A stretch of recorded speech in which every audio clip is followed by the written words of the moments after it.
Voilà. Bonjour. Bonjour à tout le monde et bienvenue dans ce webinaire. Donc, vous êtes une bonne centaine à être inscrits, donc on est ravis de vous accueillir. Donc, c'est un webinaire qui est co-organisé et qui va être animé conjointement par l'Omédite, en la personne de Myriam Roudot, le CK, moi, et on a la chance d'avoir une infirmière coordinatrice d'un service de soins infirmiers à domicile, un SIAD, Madame Lagourgue, Laetitia Lagourgue, qui nous a rejoint et qui sera là avec nous pour l'ensemble de la durée de ce webinaire. Donc, le sujet, c'est le circuit du médicament en service médico-social à domicile. Donc, initialement, on a bien imaginé que ça pouvait concerner un certain nombre de services, dont les SAMSA. Aujourd'hui, on va voir le témoignage surtout de la part d'un SIAD et on verra qu'il y a des particularités qui sont applicables aux deux et puis d'autres moments où c'est plus spécifique vraiment sur les SIAD. Voilà.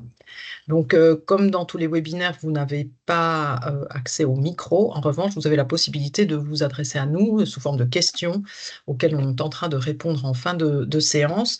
Donc, vous avez normalement un onglet Q&R, questions et réponses. Voilà.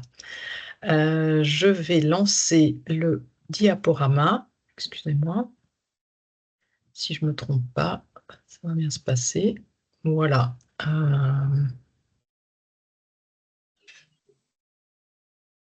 Donc, je laisse mes collègues me dire si c'est bon. Non. Help, Anne, est-ce que pour partager, quand je fais partager, c'est présenté dans Teams, excusez-moi. Voilà, je pense que voilà, nous sommes effectivement des présentatrices aujourd'hui. C'est bon? Voilà, c'est Ah, bon. ok, super. Ok. Donc, en introduction, donc, le CK est une structure régionale d'appui que vous connaissez vraisemblablement.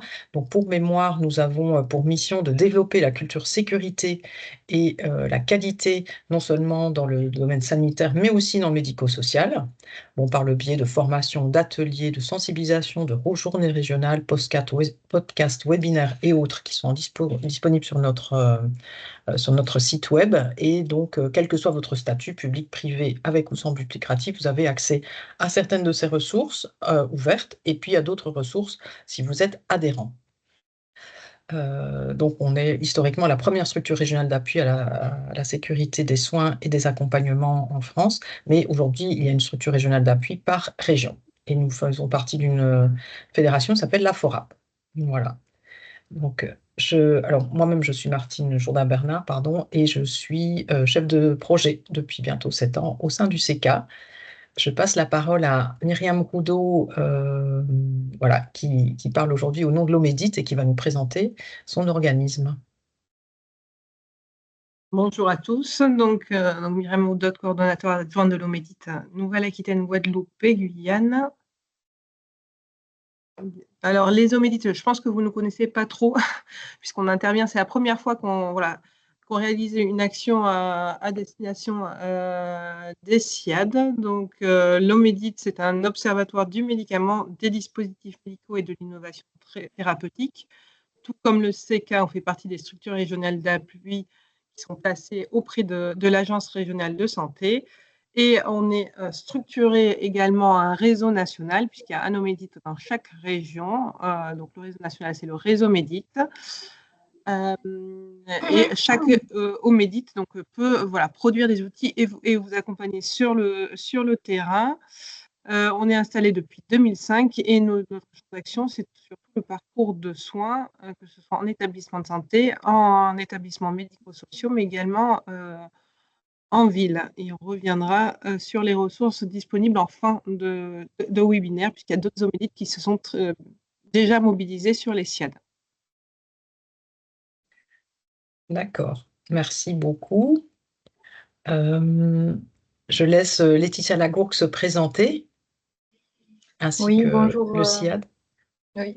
Bonjour à tous. Donc, oui, je suis Laetitia Lagourgue, l'infirmière coordinatrice donc d'un SIAD, service de soins infirmiers à domicile. Le SIAD qui est porté du coup par l'association Santé Famille 47. Donc, c'est un service à but non lucratif. La capacité du SIAD de Boé est de 92 usagers. Les critères d'admissibilité au sein du SIAD, c'est d'être âgé de plus de 60 ans, d'être porteur d'une prescription médicale et d'avoir un besoin d'accompagnement pour les actes d'hygiène à domicile. Au niveau du SIAD de Boé, j'ai une équipe d'infirmières et d'aides-soignantes. J'ai 12 tournées le matin sur le SIAD et une tournée infirmière. Et le soir, j'ai 6 tournées aides-soignants et une tournée aide-soignant. Au niveau ressources humaines, du coup, je compte 18 CDI et à peu près une dizaine de CDD en remplacement sur le poste. Voilà. Au niveau de l'organisation interne du service, du coup, je fais les admissibilités de tous les usagers. Je les rencontre à domicile pour poser le projet d'accompagnement. Je fais les premières évaluations, la mise en place de matériel si besoin. Et ensuite, les soignantes, elles, recueillent toutes les données à travers les applications par des téléphones de télégestion. Elles ont toutes les données de l'usager, les plans de soins, les transmissions. Les aides-soignantes, elles ont leurs tournées qui apparaissent et elles le font dans l'ordre où ça apparaît. Et l'infirmière, elle, a une tournée avec les différents usagers qu'elle doit rencontrer, mais elle n'a pas d'ordre préétabli. C'est elle, suivant les secteurs géographiques, suivant les exigences de soins, d'horaires, qui planifie en fait sa tournée. Voilà au niveau de l'organisation du service et du SIAD de Boé, pour que vous compreniez mieux la situation que nous allons évoquer par la suite. Absolument. Merci beaucoup Voilà. pour cette présentation.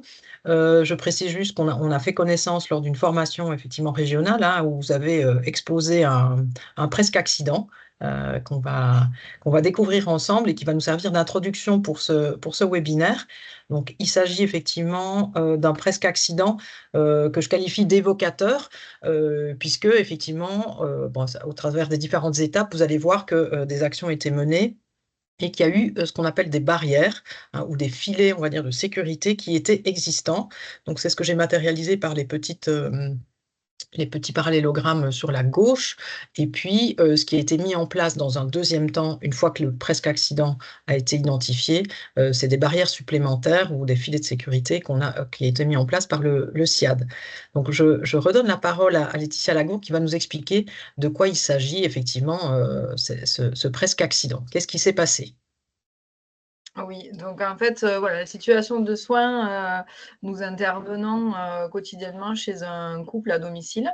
Nous intervenons tous les matins pour l'accompagnement à la toilette et tous les soirs également pour les deux. Madame, du coup, a des troubles cognitifs et elle est grabataire. Monsieur, lui, elle est en GIR 2. Monsieur, lui, est en GIR 4, sans trouble cognitif apparent. Et il est surtout le proche aidant de madame. C'est lui qui l'accompagne dans les actes de la vie quotidienne, tout ce qui est installation au repas, accompagnement pour les repas et certains déplacements également en fauteuil. Donc, l'infirmière, elle y passe une fois par semaine pour la préparation du semainier du couple, donc de chacun des deux. Donc, le jour de la situation, c'était le jour du semainier, donc le mardi matin, l'infirmière est passée au domicile de monsieur et madame. Elle a administré les traitements à monsieur et ensuite, elle a fait le semainier de monsieur et de madame. Elle a tracé son soin dans le diagramme de soins sur le logiciel de télégestion. Et elle a également doublé en faisant une transmission écrite pour que l'aide-soignante puisse voir qu'elle avait administré le traitement à monsieur, puisqu'à la base, les traitements, vu qu'il n'y a pas de passage infirmier, sont administrés par l'aide-soignante. Donc, elle quitte le domicile, elle continue sa tournée et l'aide-soignante se rend au domicile, prend en soin madame et s'aperçoit que monsieur n'a pas pris ses médicaments puisqu'ils sont dans le semainier et donc elle lui redonne les médicaments. Monsieur ne conteste pas, il avait omis le fait qu'il les avait pris peu de temps avant Et l'aide-soignante, au moment où elle va pour tracer son soin elle s'aperçoit en fait que le soin a déjà été tracé, il a déjà été coché et elle s'aperçoit de la transmission qui apparaît à ce moment-là. Alors, pour information, la transmission n'est pas apparue avant au début du soin parce qu'en fait, le logement de ce couple est pas très bien doté en connexion Internet. Et de ce fait, le temps que les données soient remontées, du coup, l'erreur s'est passée entre-temps. Donc, elle s'aperçoit qu'elle a sûrement fait une erreur. Elle appelle l'infirmière lui confirme que oui, elle lui avait donné, qu'elle avait tracé. Et de ce fait, ils prennent la décision de contacter le médecin pour voir la conduite à tenir. Le C'est ça. médecin, Si oui, je peux me permettre, là, à ce bien sûr. stade-ci, si on fait une analyse de la situation en termes de risque et de, comme je disais tout à l'heure, de barrières de sécurité qui existent ou qui préexistaient, bien sûr, on a déjà un planning, hein, les choses sont organisées, on sait qui fait quoi, on sait qui réalise le pilulier. Et surtout, il y a une transmission, une trace de ce qui est donné comme dose médicamenteuse en temps réel, en principe. Et c'est là où j'ai ajouté le petit éclair, c'est là où ça a dysfonctionné, c'est-à-dire que concrètement, les données n'ont pas été transmises tout à fait en temps réel. Néanmoins, on voit bien que vous avez déjà des habitudes ou des façons de fonctionner qui prennent en compte cette coordination d'équipe avec le passage de façon très, très précise et très prévue de la part des AS. En revanche, c'est ce que vous nous avez indiqué au début, le passage des infirmières n'est pas forcément aussi timé et aussi Oui. précisément, voilà. Donc, on a Oui, défilé. les passages AS ont vraiment une tranche horaire bien spécifiée. Le passage infirmière est vraiment totalement autonome de la soignante, de l'infirmière qui est en poste. Voilà, malgré tout, on ne peut pas cocher 2 fois le même soin. Donc, en fait, le fait qu'il soit coché une fois pourrait aussi permettre de visualiser qu'on ne peut pas le faire une deuxième fois. Mais voilà, elle s'en a aperçue du coup bien trop longtemps du fait des remontées de données mobiles, quoi. Voilà. D'accord. Et le patient, n'ayant pas de troubles, ça aurait pu être un frein. Il aurait pu dire, mais je les ai déjà pris. Et là, ce matin-là, ça n'a Ça pas s'est pas marché fait comme comme ça. ça. Il a acquiescé, il n'a rien dit. Et après, oui, il a dit, oui, c'est vrai, je les avais pris. C'est vrai, maintenant que vous me le dites, bon, trop tard, malheureusement. C'est ça. OK. Donc là, l'AS réalise qu'il y a une double dose, c'est ça? Oui.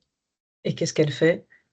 Donc voilà, elle appelle l'infirmière pour confirmer son hypothèse qui se confirme du coup.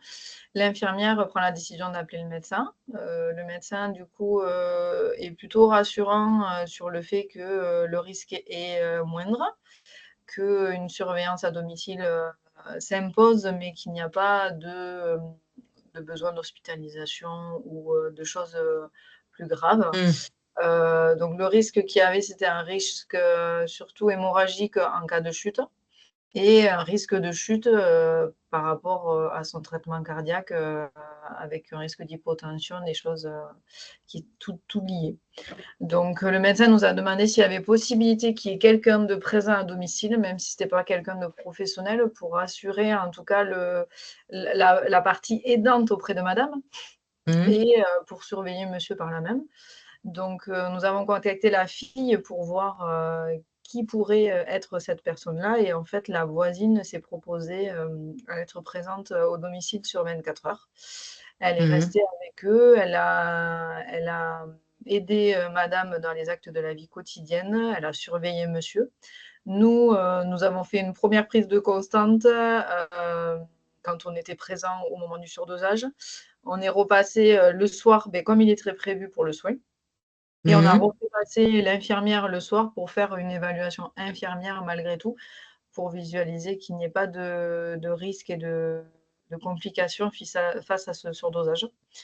Du coup, la voisine est restée présente pendant tout ce temps. On a laissé le matériel de soins à domicile, puisqu'elle n'en avait pas et le patient n'en avait pas, pour qu'il puisse, si besoin, prendre des constantes et Ah oui. bien sûr, Alors, vu que c'était en semaine, moi je suis en poste en semaine sur les temps d'absence du personnel.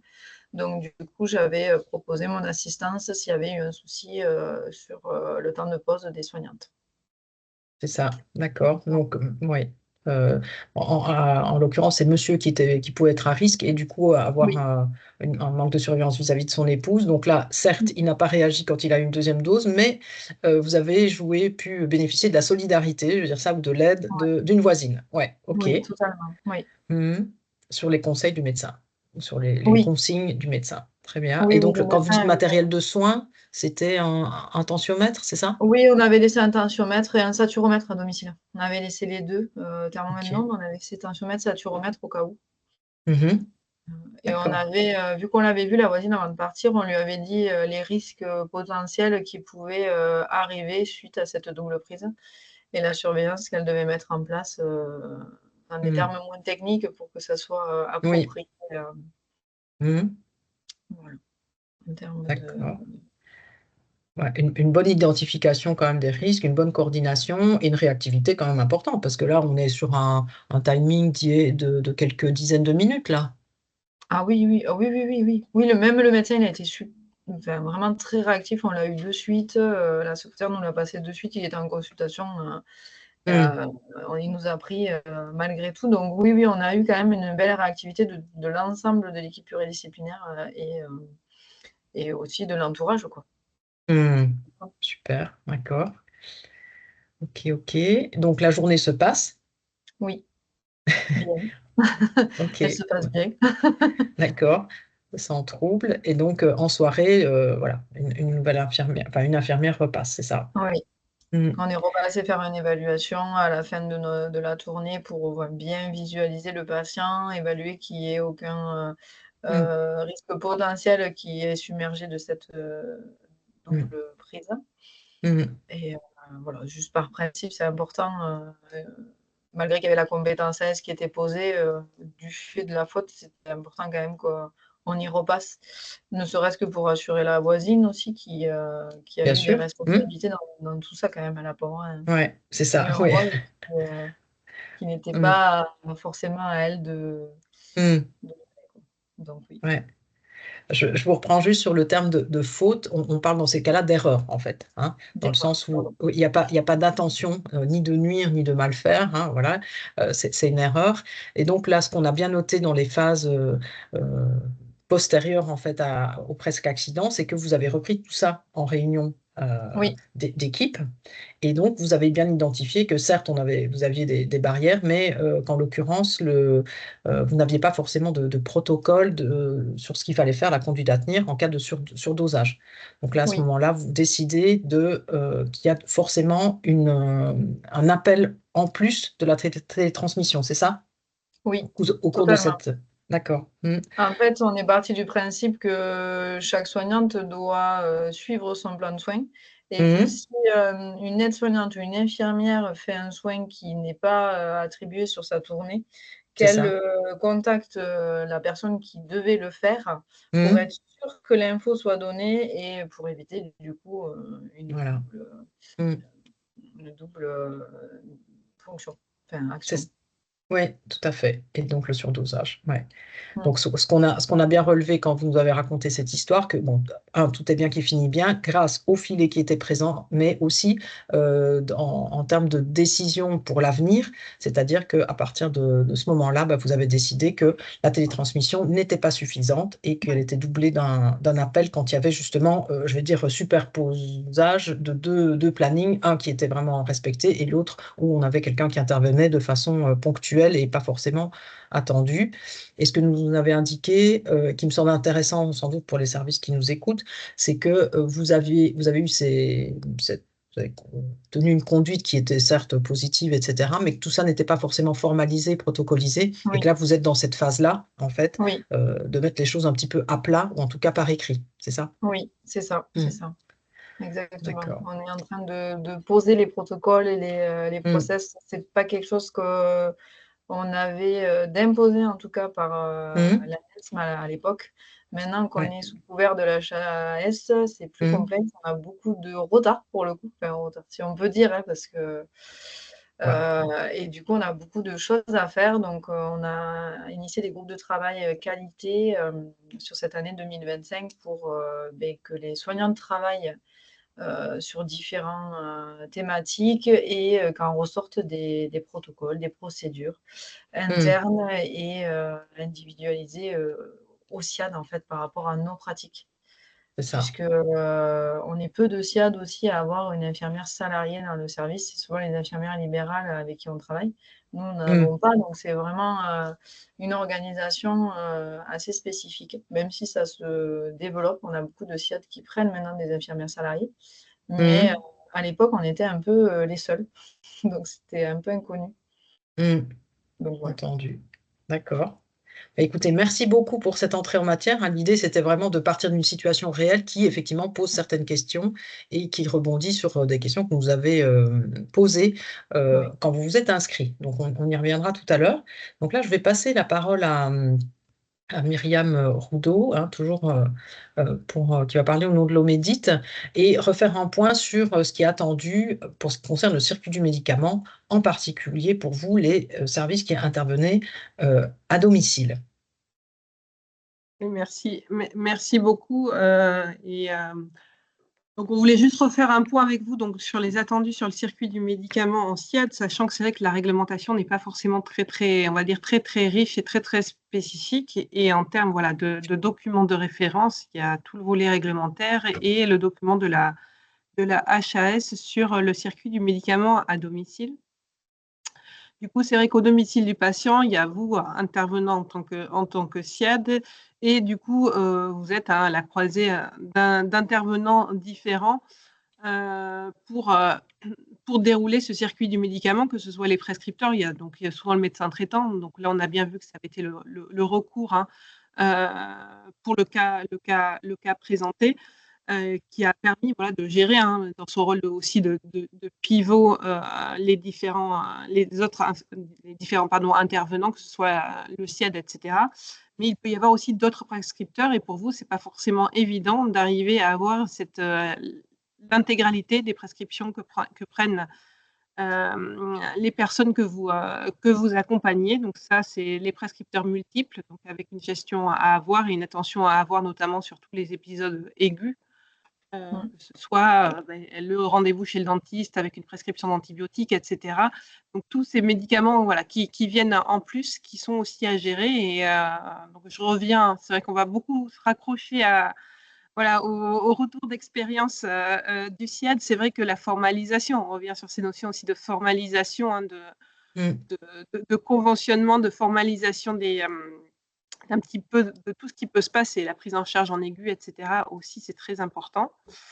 Donc ça, c'est le volet prescripteur. Le volet approvisionnement en médicaments, avec essentiellement par la pharmacie d'officine. Donc là, on verra les différents modes d'approvisionnement, que ce soit apporté soit directement par le patient lui-même, l'entourage ou via le SIAD, sans oublier dans les médicaments aussi tout le volet, les médicaments qui sont en rétrocession, donc qui peuvent être allés chercher à la pharmacie à usage intérieur selon les statuts. Donc l'idée, c'était de sécuriser l'intégralité de ces circuits, de la prescription jusqu'à l'administration et la surveillance. On a vu l'importance aussi de cette surveillance des effets indésirables, notamment des médicaments notamment. Donc, avec cette coordination des professionnels qui est indispensable et la mise en œuvre et surtout la formalisation, puisqu'on en est surtout la formalisation de cette politique de gestion des risques liés à la prise en charge médicamenteuse que vous déployez au domicile des patients. Tout à fait. Donc, j'ai omis de dire tout à l'heure pendant le témoignage qu'effectivement, parmi les barrières de sécurité, le SIAD en question ne peut pas avoir d'erreur de personne puisque vous aviez des piluliers qui arrivent de façon nominative. Hein. C'est ça, Madame Lagourgue? Là, on est au moment. Oui, chaque usager a son propre pilulier. S'il y a des couples, comme dans cette situation, on les nomme en fait avec monsieur et madame pour éviter toutes sortes d'erreurs. Et tous les médicaments sont stockés dans des boîtes, boîtes aux réserves, boîtes en cours, pour bien utiliser les derniers médicaments ouverts, ne pas avoir 18 Mm. boîtes ouvertes. Et Mm. pareil avec le nom du patient sur chaque boîte et à leur domicile. Donc, Oui. bon, souvent, on a peu de couples. Donc, si ce n'est pas un couple, on ne peut pas se tromper.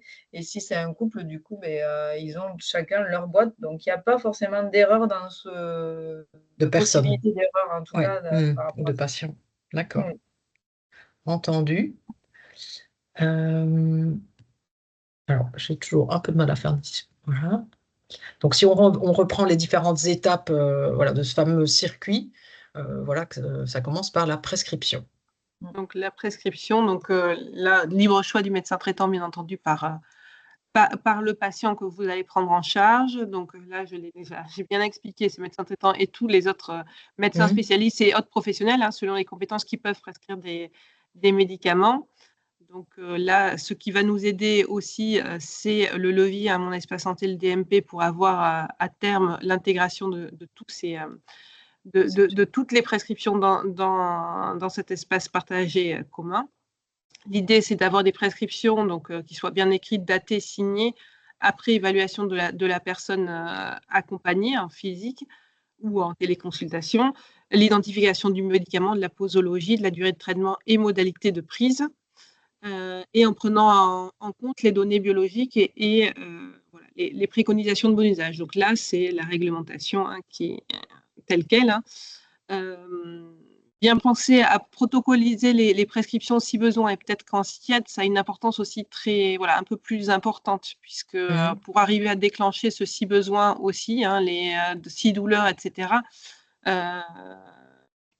je pense que voilà, ça fait partie des éléments où là, il peut y avoir aussi la nécessité d'avoir un dialogue aussi avec le médecin sur quand déclencher le si besoin, que ce soit le patient lui-même qui puisse prendre son si besoin ou les professionnels du SIAD qui puissent administrer le si besoin. Donc une prescription quand même précise. Oui. Ok. Renseigner tout arrêt ou modification de traitement, là aussi, c'est très important et d'autant plus important lorsqu'il y a l'intervention du SIAD. Évaluer les capacités de déglutition, donc là, je crois qu'on y reviendra, c'est très important que ça soit, et là aussi, donc c'est à la prescription, mais tous les professionnels qui prennent en charge le patient peuvent détecter et contribuer à détecter des troubles de la déglutition et donc un rôle aussi important à vous en tant que service dans la prise en charge de ces patients et la détection des troubles de la déglutition et le lien avec les professionnels pour pouvoir du coup que le médecin puisse prescrire la forme galénique adaptée lorsqu'elle existe ou si elle n'existe pas, aller sur du broyage du médicament lorsque c'est indiqué, lorsque c'est possible. Et sachant, un rappel, c'est que c'est au médecin, c'est au médecin de prescrire le broyage du médicament et ensuite c'est à l'infirmière de broyer le médicament. Le broyage reste un acte infirmier. Traçabilité donc de l'autonomie par rapport à la prise en charge médicamenteuse, l'aide à la prise ou l'administration.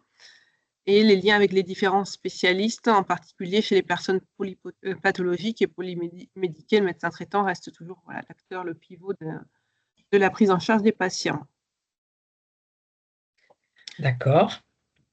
Je ne sais pas si le SIAD, surtout sur la prescription, si vous avez des difficultés par rapport à vos médecins. Non, non, pas forcément. On a quand même des prescriptions qui sont bien écrites, bien écrites.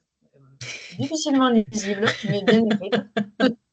Datées, signées, ça c'est pas un problème avec renouvellement à renouveler ou QSP, c'est plutôt bien précisé. Quand il y a une durée courte de traitement, c'est précisé. Quand il y a un arrêt de traitement sur des traitements de fond, c'est précisé aussi. En prescription, si besoin, on retrouve beaucoup tout ce qui est laxatif, aide à l'élimination et antidouleur, vraiment antalgique. Donc là, c'est vrai que sur les patients qui sont cohérents, on les met suivant leur demande. Sur les patients qui sont autonomes en termes d'élimination, pareil, on les met suivant leur demande. Et pour tous les autres, ceux qui ont des troubles cognitifs ou ceux chez qui on gère totalement l'élimination parce qu'ils sont incontinents fécals, on gère du coup la prise de ces médicaments de par nos passages au quotidien, matin et soir. Voilà. Au niveau de la prescription du broyage, alors ça par contre, ça n'existe pas. Oui, bah, voilà, on ne s'en Je vais doute pas, pas ça vous le fait cacher. partie des marges d'amélioration. Mais non, mais c'est important de le savoir quand même. Voilà, c'est. Mais je pense que franchement, je n'avais pas l'info non plus. Je ne pensais pas qu'il fallait absolument une prescription pour ça. Donc voilà, après broyer les médicaments, bien sûr, et après pour le reste, pas de souci particulier. D'accord. Et le fait de centraliser les différentes prescriptions, ça pose pas de souci sur l'espace santé, le DMP? Alors le DMP, du coup, moi je vois pas grand-chose comme prescription. Par contre, à domicile, oui, on a des fois plusieurs prescripteurs. Il y a les cardiologues souvent, on a bon, tout ce qui est dentiste aussi, oui, ou sur des interventions de chir, donc sur du post-op, on a deux prescriptions. Mais non, ça ne nous pose pas forcément de difficulté, on arrive à les gérer vu qu'on centralise toutes les prescriptions dans notre Ouais, classeur de soins à domicile. d'accord. De ce fait, les Sous patients forme savent papier. retrouver. Voilà, souvent, c'est leur prescription. On ne fait pas de photocopie, c'est leur prescription authentique, hein. Donc, on les met dans le classeur et comme ça, les usagers ou l'entourage sait qu'ils doivent les prendre pour aller à la pharmacie et les remettre du coup dans le classeur pour que nous, on puisse avoir un visu. On essaie au moins de faire le moins de photocopies possible parce que c'est source d'erreur en fait. Mhm. Vraiment. Ok. Entendu. Donc, la deuxième étape de ce fameux circuit, eh bien, c'est la dispensation. Donc, je laisse Myriam. Ouais. Oui, c'est assuré donc essentiellement hein, par la pharmacie d'officine. Donc là aussi, libre choix du pharmacien et selon le cas, possibilité de convention avec le ou les pharmacies d'officine qui peuvent assurer la délivrance des médicaments. Donc là, c'est vraiment cas par cas avec les SIAD. Donc l'acte de dispensation hein, comprend normalement comprend la mise à disposition d'informations et de conseils nécessaires au bon usage des médicaments. Le pharmacien peut préparer éventuellement les doses administrées, alors que ce soit la pharmacie d'officine qui les prépare, le SIAD, comme c'est le cas dans le retour d'expérience, ou ça peut être le patient, voilà, le patient également, en fonction des différents cas de figure. Il peut organiser un bilan partagé de médication, c'est-à-dire travailler sur l'ensemble des traitements que prennent les patients pour avoir cette liste juste et exhaustive. Adapte la dispensation aux besoins thérapeutiques du patient. C'est vrai que là, je pense que vous pouvez parfois échanger notamment sur les prescriptions de si besoin pour essayer d'adapter les dispensations, notamment de ces médicaments, au plus juste pour éviter qu'il y ait des grosses quantités qui soient stockées au domicile des patients, avoir vraiment le juste besoin. Et informe le médecin traitant de tous les problèmes relatifs à la prescription, notamment aussi, hein, il y a tout le lien avec les ruptures de traitement, rupture d'approvisionnement, etc. Je vois le SIAD qui réagit, mais je vous laisse réagir. C'est quelque chose que vous gérez aussi, hein, c'est vrai, hein, dans vos rôles de coordination. Les ruptures de certains médicaments, on a eu des ruptures de médicaments cardiaques il n'y a pas si longtemps que ça, où du coup les médecins traitants ont dû represcrire des traitements de substitution le temps que la rupture s'enlève. On a aussi beaucoup de ruptures en stylo-injecteur pour le diabète. Donc là, c'est aussi compliqué parce que du coup, le médecin traitant est obligé de prescrire aussi des traitements de substitution le temps que le traitement de base ne soit plus en rupture. Ça arrive de plus en plus, ouais. Donc c'est vrai que vous avez un rôle de coordination finalement dans ces gestions de rupture de traitement. C'est vous qui faites le lien du coup avec la pharmacie et le médecin traitant? Alors très régulièrement, oui, parce qu'en fait, les familles, ça les dépasse assez rapidement.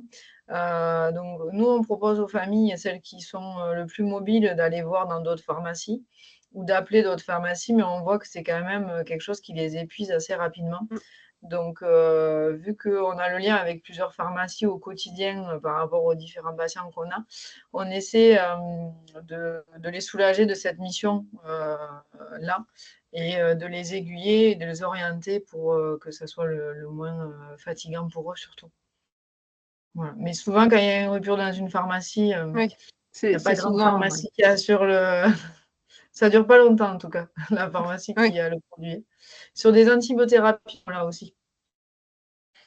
Certaines antibiothérapies, il y a des pharmacies qui n'ont pas de stock en fait. Ils ne font plus des stocks comme avant, ils n'ont plus de possibilités ou de place. Et c'est vrai que ça nous met en difficulté. Mais les médecins, par contre, represcrivent assez facilement des médicaments de substitution. En tout cas, merci voilà, pour la réalité du terrain et votre rôle hein, sur ce volet-là. Donc, vous n'êtes pas forcément, c'est pas forcément vous qui allez approvisionner, en tout cas via les pharmacies, le domicile, mais vous avez quand même un rôle de coordination qu'on voit bien. Et c'est vrai que voilà, et que ça peut soulager hein, des patients qui sont en SIAD et qui sont plus aptes à s'occuper de la gestion du traitement, mais ça comprend aussi les ruptures et c'est important à être souligné et valorisé.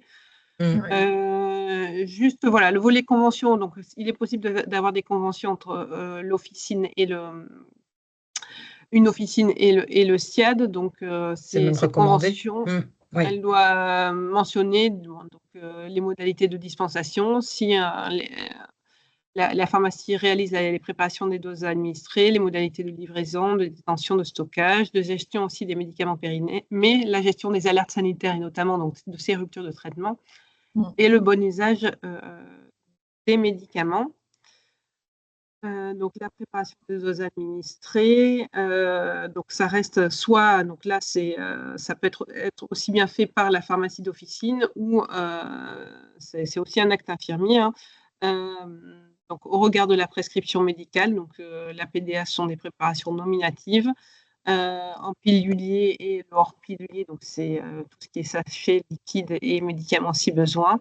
Et l'importance, la vigilance à avoir lors de la préparation de ces piluliers, c'est d'identifier les médicaments jusqu'à l'administration, avec le nom du médicament, le dosage, le nom, alors d'essayer de dénomination commune internationale, le numéro de lot en cas d'alerte sanitaire et la date limite d'utilisation. Donc c'est vrai que voilà, j'attire une attention et là je vois à nouveau Mme Borg qui acquiesce. C'est vrai que voilà, dans la préparation de vos piluliers, si ce sont les SIAD c'est vous qui le préparez, c'est vrai qu'il faut voilà, avoir toujours garantir cette identification jusqu'à l'administration, ce qui n'est pas forcément évident parce que parfois les blisters ne sont pas forcément, les petites plaquettes, voilà, c'est pas forcément très évident, mais c'est important en termes voilà, d'erreurs, en tout cas pour prévenir les risques d'erreurs d'administration notamment. Alors nous, on garde les boîtes donc jusqu'à la fin, donc tout ce qui est lot, dosage, numéro, on l'a. Oui.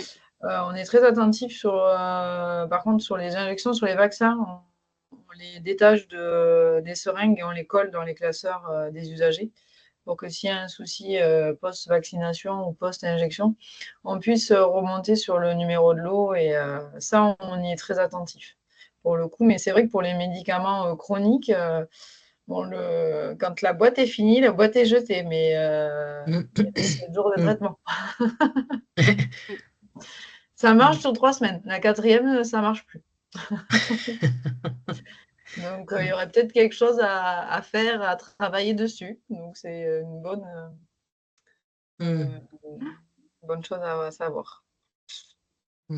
Et quand vous dites, Myriam, vous recommandez de garder les numéros de lot, etc., jusqu'à ce que ce soit administré, mais aussi au-delà? Non, c'est jusqu'à l'administration pour pouvoir remonter plus facilement s'il y a une alerte sanitaire et être au courant du lot qui est administré. C'est plus par rapport à tout ça. S'il y avait un rappel. Oui. Oui, donc si le médicament est administré un lundi, il faut garder. Oui, jusqu'au vendredi, jusqu'à la fin de la semaine. D'accord. Après, c'est tracé par les pharmacies de toute manière, ça. Oui, donc, oui. D'accord. Oui, les pharmacies, elles tracent tous les médicaments par leur numéro de lot, et donc je pense qu'on peut retrouver dans un sens-là. Mais non, sur les médicaments, c'est autant sur les injectables, tout ça, oui, on est au point, autant sur les médicaments purs, chroniques, je pense qu'il y aurait une petite procédure à mettre en place. Ouais, d'accord. Ok, donc ça, c'était l'étape de la dispensation et on arrive donc à l'administration qui peut éventuellement être aidée. Oui, de manière l'administration, donc ça reste un acte infirmier et l'implication des aides-soignants notamment, ça rentre dans le cadre d'une collaboration qui reste sous la responsabilité de l'infirmier. Donc application, donc toujours des règles d'identité-vigilance avant l'administration des médicaments. Donc on connaît tous la règle des 5 B, le bon patient, le bon médicament, la bonne dose, la bonne voie d'administration au bon moment. Donc l'identification, je n'y reviens pas. Prendre en compte la dernière prescription actualisée. Préparer que ce soit les gouttes, le broyage au plus près de l'administration. Ça aussi, c'est vrai que c'est quand même assez important puisqu'on derrière, on ne maîtrise pas la conservation et la stabilité, notamment des gouttes, des médicaments lorsqu'ils sont broyés. Essayer de tracer en temps réel l'administration des médicaments et la non-administration. Donc, mettre en œuvre des mesures barrières. On essaye au maximum, informer la personne accompagnée sur son traitement et les éventuels changements de traitement. Normalement, ça peut être le patient quand même peut être une bonne barrière sur toutes les erreurs de traitement, etc. Bon, là, on a vu que le patient, là, ça ne l'a pas été, mais ça peut. Informer du patient si l'état le nécessite et donc ça, organiser la collaboration pour l'aide à la prise. Je pense que les aides-soignantes qui travaillent pour le SIAD ont été formées et habilitées pour réaliser cet acte de la vie courante. Tellement. Voilà, donc c'est vraiment cette information qui est nécessaire lors de l'aide à la prise, à contrôler les connaissances et les compétences de vos aides-soignantes et partager les instructions nécessaires à l'aide à la prise. Et les sensibiliser à transmettre les informations importantes dans le retour d'expérience, ça a été complètement le cas. Oui. L'aide-soignante a bien réagi de façon appropriée par rapport à lorsqu'elle a identifié l'erreur. C'est ça. Ok, on va revoir effectivement que cette notion de coordination est très très importante, y compris avec les proches d'ailleurs, et la notion de formation des professionnels. Ok. Et on arrive au stockage. Donc, on a vu les histoires de boîtes qui est proposé l'organisation avec des boîtes de traitement en cours, les traitements qui sont stockés. Donc, ça, c'est vrai que ça fait partie des bonnes pratiques. Donc, arriver à vraiment identifier ces médicaments qui sont propres à cette administration dans le cadre du SIAD. Sécuriser donc le stockage des stupéfiants en fonction, c'est vrai que au maximum de l'oxygène. Vérification régulière, donc s'assurer que le frigo, s'il y a des insulines, etc., qui sont stockées, s'assurer que le frigo qui a des modalités de stockage adaptées. Donc, on est un peu vérifier la PDA si elle est réalisée par l'officine. Étiqueter les flacons multidoses, en tout cas marquer le nom, le prénom, etc., bien identifier ces flacons, vérifier régulièrement les péremptions et gérer les médicaments non utilisés en lien avec la pharmacie d'officine notamment, donc dans le cadre de votre intervention au domicile.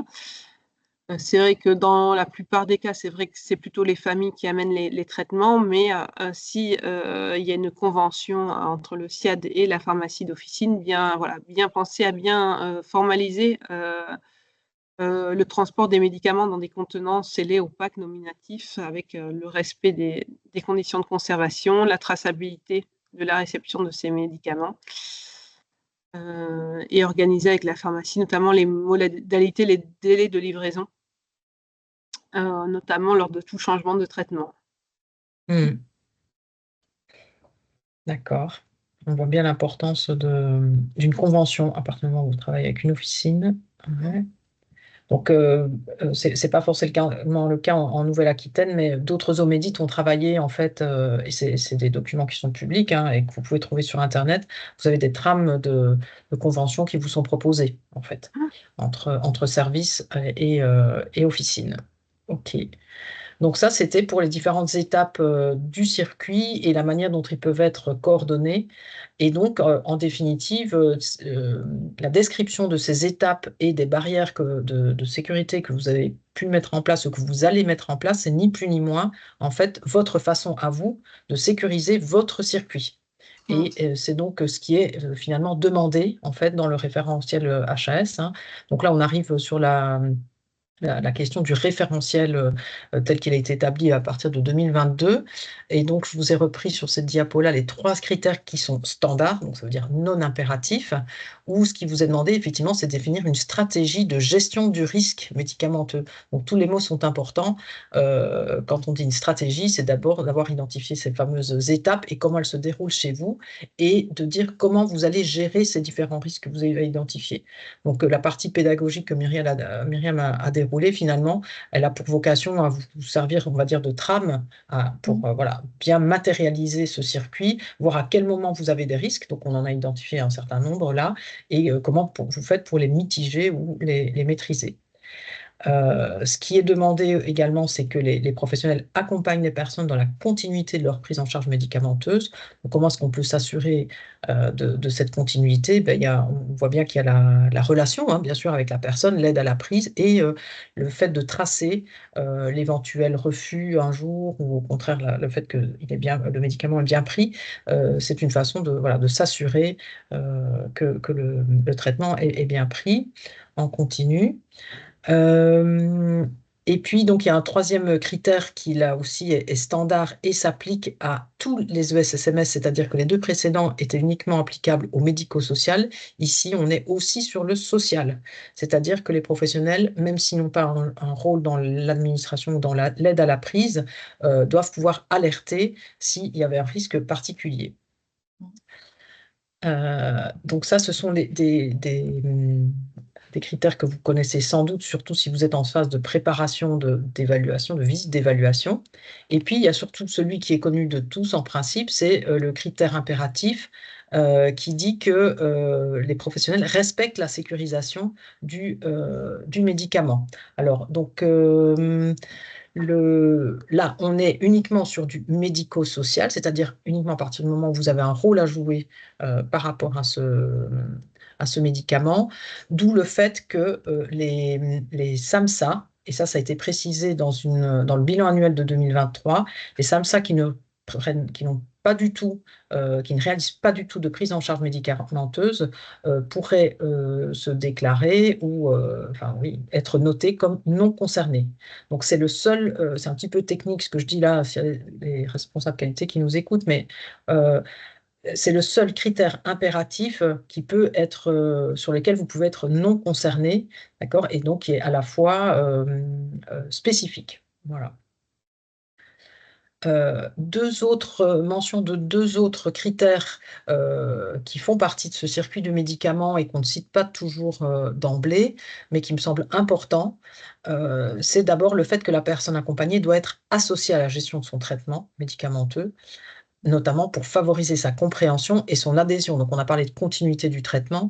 Si la personne n'a pas bien compris l'intérêt de prendre ces médicaments et le fait qu'elle adhère, si vous voulez, forcément, vous allez vous exposer, entre guillemets, à plus de ruptures, ça c'est évident. Et donc, ça va faire le lien avec ce qu'on va dire après. On voit bien que le traitement et la prise en charge médicamenteuse font partie de la prise en charge ou de l'accompagnement global. C'est une des dimensions. Et donc, forcément, ça fait partie de la construction, ou plus exactement de la co-construction du projet individuel. Et je dirais c'est même un des volets principaux, en tout cas dans le cas des SIAD. 2e aspect à prendre en compte, et on l'a déjà mentionné, c'est que les professionnels sont régulièrement sensibilisés et ou formés à la prévention et à la gestion du risque médicamenteux. Qu'est-ce que ça veut dire concrètement? Ça veut dire que soit par des séances de sensibilisation en interne, par exemple par une infirmière coordinatrice ou éventuellement par une infirmière, les différentes intervenantes, hein, c'est souvent des femmes, vont être sensibilisées et informées des risques qui sont liés aux différentes étapes de ce circuit. Donc, on a bien vu qu'il y a des délégations qui peuvent être faites, mais toute délégation suppose effectivement que les personnes aient reçu les informations pertinentes pour qu'elles puissent réaliser les tâches qui leur sont attribuées. Tout ça pour arriver à juste quelques conseils qui peut-être vont vous paraître assez basiques, mais on pensait important de revenir là-dessus. Finalement, autour du médicament en service à domicile, il s'agit bien de revenir au basique qu'est le projet d'accompagnement. Et dans ce projet d'accompagnement, il est important d'évaluer l'autonomie, c'est fondamental, évaluer l'autonomie de la personne accompagnée. Alors, en principe, c'est fait au moment de l'admission par l'infirmière coordinatrice, évaluer l'autonomie pour notamment déjà l'achat, l'approvisionnement, mais aussi le stockage et enfin la prise. Est-ce que la personne a besoin d'aide dans ces trois dimensions, sur ces trois aspects? Et aussi l'autonomie, quand on dit est-ce qu'il y a besoin d'aide à la prise ou pas, ça suppose de vérifier que la personne est en autonomie et n'a pas de problème, notamment de déglutition. Donc, on vous redonnera sur la dernière diapo ou l'avant-dernière une ressource qui a été créée par Sérénut, qui est l'organisme qui s'occupe de tout ce qui est nutrition en Nouvelle-Aquitaine, un outil qui vous permet, en l'absence d'une orthophoniste, de pouvoir faire une évaluation de ces troubles de la déglutition que vous pourriez rencontrer via un chatbot, donc un robot conversationnel, et donc qui vous permet de passer cette phase d'évaluation des troubles de la déglutition notamment. Donc, bien entendu, si la situation évolue de façon un petit peu brutale ou soudaine, c'est important de pouvoir réévaluer la prise en charge médicamenteuse au moment et s'il n'y a pas cette évolution un petit peu brutale, c'est tous les ans, comme pour tout objectif du projet d'accompagnement. Donc, le deuxième conseil qu'on tenait à vous redonner, c'est que au moment de la co-construction de ce projet d'accompagnement, il est important que les rôles soient définis sur trois aspects. Et quand on dit définir les rôles des uns et des autres, c'est bien entendu la personne elle-même, en fonction de son autonomie, de ses troubles éventuels cognitifs et autres, mais aussi des professionnels, c'est évident, mais également des proches. On l'a bien vu dans le cas de tout à l'heure, on peut avoir des proches qui jouent un rôle assez important. Donc, je redis, définir des rôles au moment de l'approvisionnement, c'est-à-dire qui concrètement va acheter, va récupérer les boîtes de médicaments. Donc, soit la personne est en capacité de le faire ou ses proches et ils se rendent à l'officine, mais on a quelques cas où le service va suppléer à la personne ou à ses proches, le SIAD en l'occurrence. Il y a le deuxième aspect qui est important, où les rôles doivent être définis et qu'il y a une bonne coordination pour arriver finalement à une confiance entre les différents acteurs. Ce deuxième aspect, c'est le stockage. Donc, on a plusieurs façons de procéder. Soit le pilulier est préparé par l'officine, ce qui suppose effectivement une convention, soit le pilulier est préparé par l'infirmière du SIAD ou encore éventuellement par une infirmière libérale. La façon de stocker au domicile peut être dans une boîte, j'allais dire non sécurisée, c'est-à-dire type boîte à chaussures, mais ça peut être aussi, à partir du moment où il y a un certain risque, trouble cognitif et accès à certains médicaments particuliers, cette boîte peut être sécurisée, donc avec un cadenas, où on a parlé avec Madame Lagourde de boîte à outils, en fait, qui peut être voilà, un moyen de sécuriser les choses. Et enfin, pour certains les vaccins notamment, ou les injections, c'est le réfrigérateur le frigo qui est le lieu de stockage. Et enfin, un dernier aspect où il est important de définir les rôles des uns des autres, c'est le moment de la prise ou de l'aide éventuellement à la prise. Donc, ça peut être réalisé par un proche, mais effectivement, la plupart du temps, c'est les aides-soignantes qui vont réaliser cette aide. Voilà. Il nous a semblé important de revenir sur cette notion d'évaluation de l'autonomie qui va déboucher sur un projet d'accompagnement qui inclut les proches et, encore une fois, où les rôles sont définis pour les uns les autres. Avant de passer à vos questions et réponses que vous pouvez toujours nous poser sur la droite de votre écran, on souhaitait vous dire ou vous rappeler quelques ressources qui sont à votre disposition. Donc, on l'a dit, les Omédites travaillent chacun dans leur région et vous pouvez trouver des ressources sur d'autres Omédites, tout simplement sur votre navigateurs Internet, notamment pour des trames de convention. Plus récemment, le CK a organisé un webinaire avec Sérénut que j'ai déjà cité, un webinaire sur les événements indésirables graves liés aux soins et les troubles de la déglutition.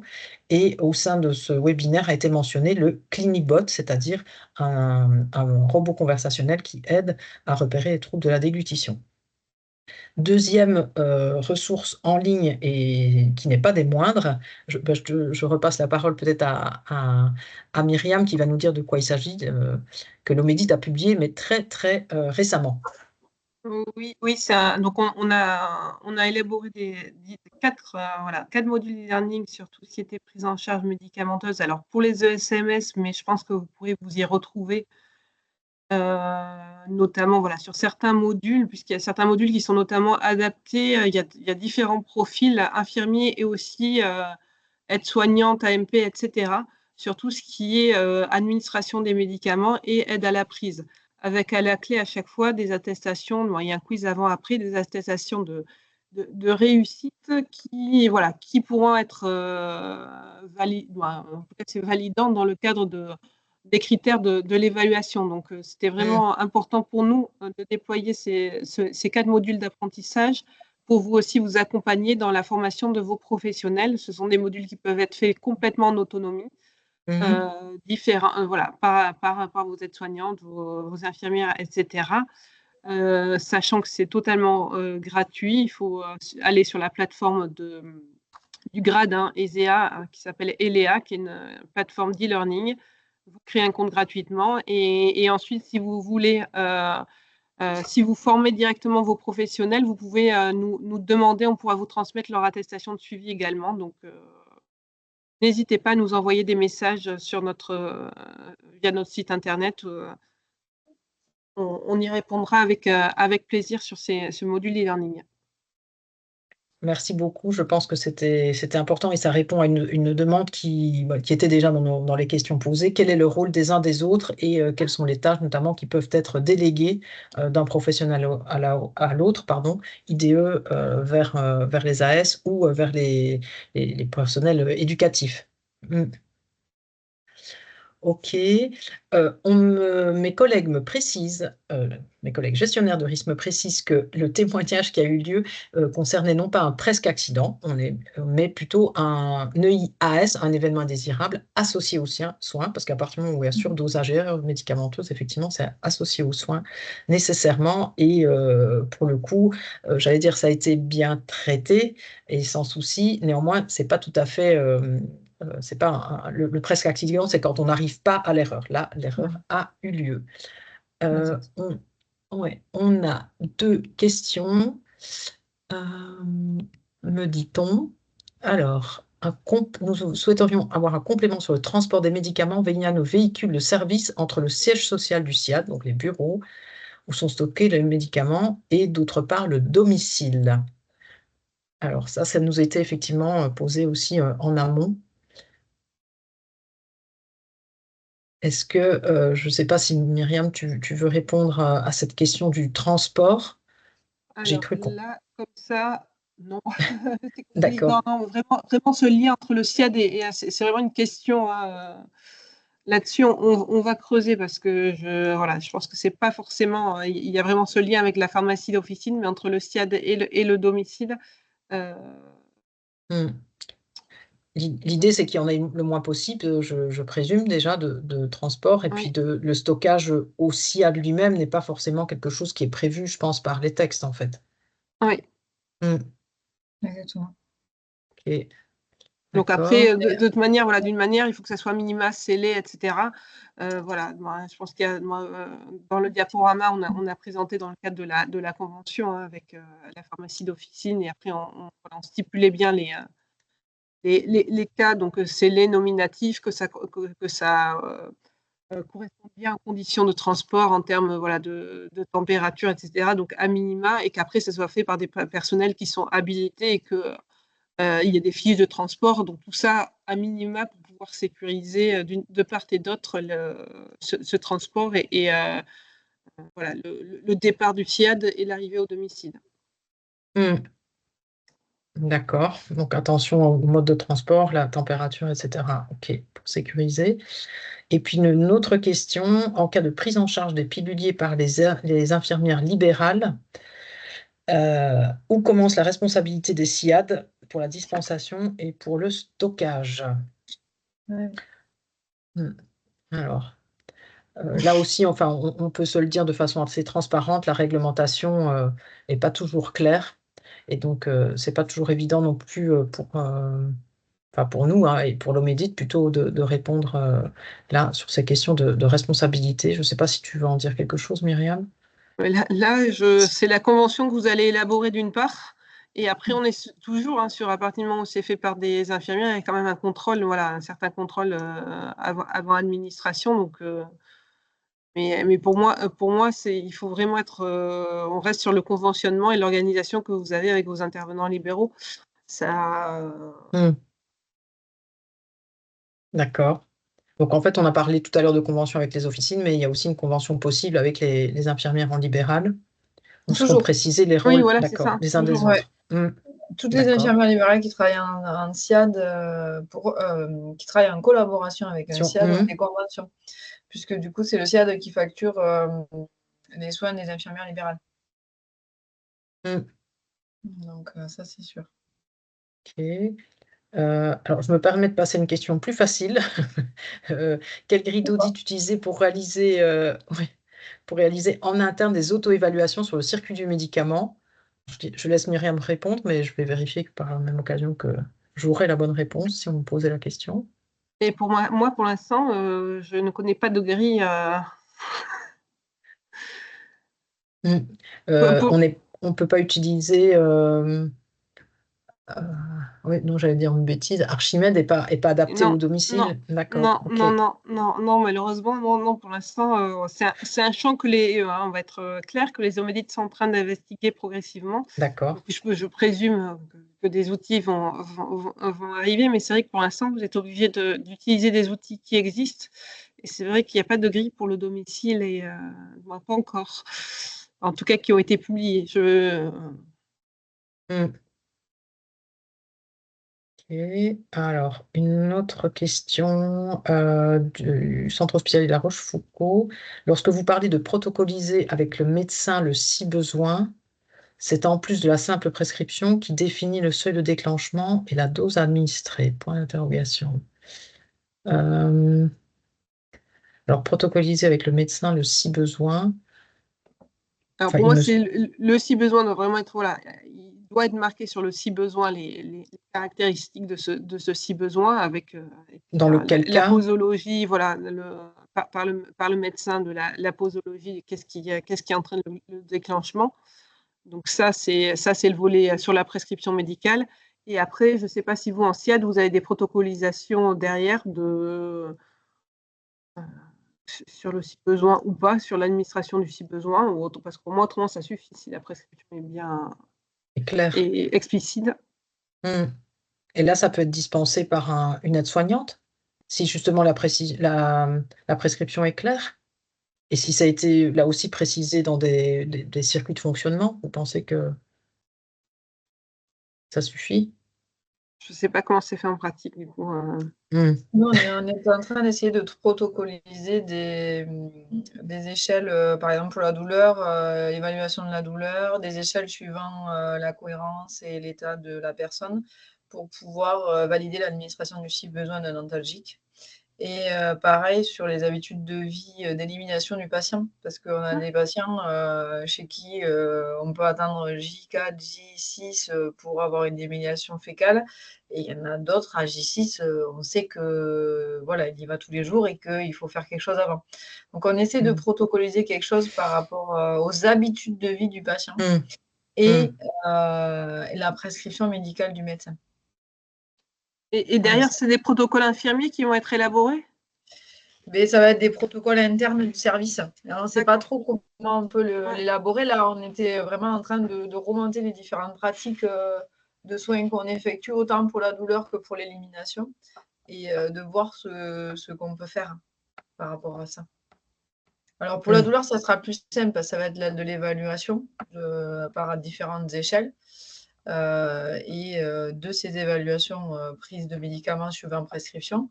Mm. Par contre, tout ce qui est élimination fécale, c'est plus complexe parce que c'est lié aux habitudes du patient qui sont totalement différentes. Et là, c'est une prise en charge totalement individuelle et c'est plus complexe pour le coup. Mm. D'accord. Donc, on est à cheval sur des protocoles collectifs qui sont enfin, pour tout le service et comme vous disiez, le lien avec des habitudes individuelles et qui sont plutôt dans le projet d'accompagnement. Mm. Oui, D'accord. OK. de type. Mm.